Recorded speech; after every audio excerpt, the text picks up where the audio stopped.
každý ví, že jsou dva.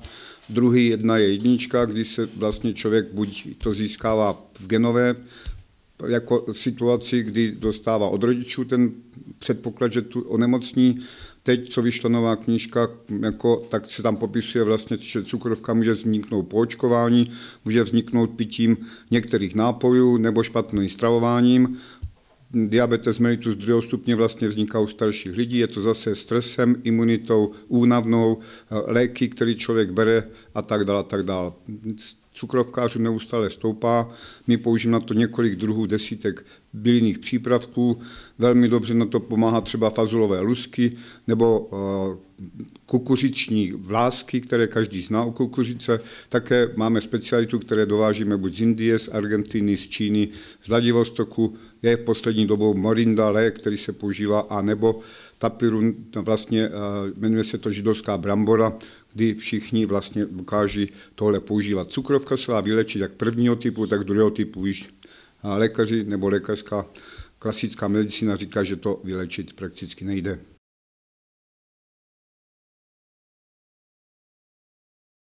Není to tak docela pravda, protože ten problém, který existuje, záleží na oblasti. Bude oblasti, kde bude hodně srážek, bude oblasti vlastně ve světě, kde nebudou srážky. Dneska vidíme Afrika, kdy srážky třeba vůbec nebyly, nebo oblasti vlastně v tomhle 11. měsíci, kdy třeba vůbec nepršelo, když v ostatní roce pršelo a byla dobrá úroda. V každém případě nemusíme se bát, že bude ten rok 2012 pro nás kritický.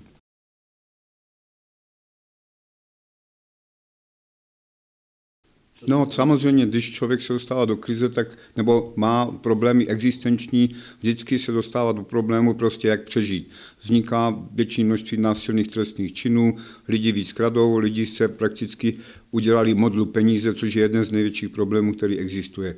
Stres se promítá do zdravotního stavu a i politická situace napomáhá k tomu, aby lidi byli nešťastní a vlastně vzrůstal počet, jak se říká, kriminálních činů anebo problémů se zdravím.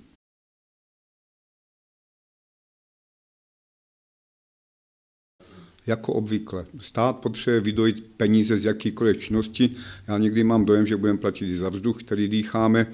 A prostě stát, když nemá peníze, bude tahat lidem peníze z kapsí, ať je to z pozemků, z čehokoliv, a to zdravotnictví je stejně jako v Čechách.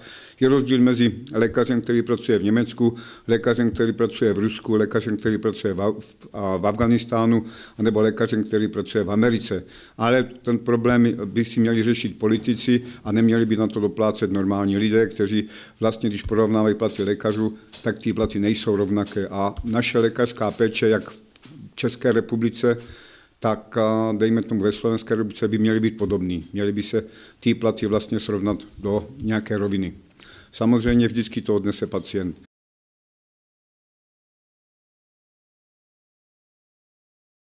No, v každém případě, jak se říká, mladý lišák s velkou zkušeností starého lišáka, to je směr Fico, který opravdu má všechny předpoklady, aby nedopustil, aby politické pravicové strany se dostaly k moci.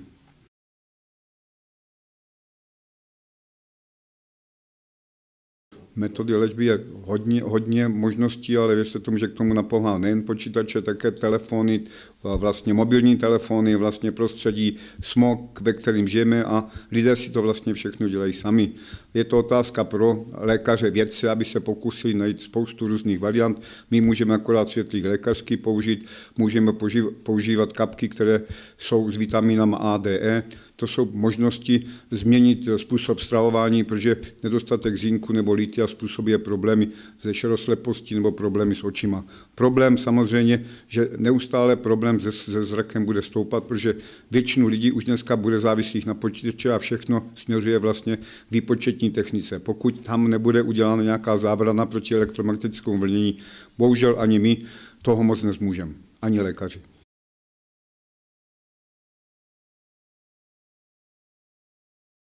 Nejbližší asi je rok 2012, konec světa, jak všichni tvrdí, že bude, to samozřejmě to tam si může vykládat, ať se žádný nebojí, že konec světa nebude, ale situace pro spoustu lidí v tom roce 2012 bude dosti špatná. Ne všechno znamení zvěrokruhu budou úspěšné, ale to až příště.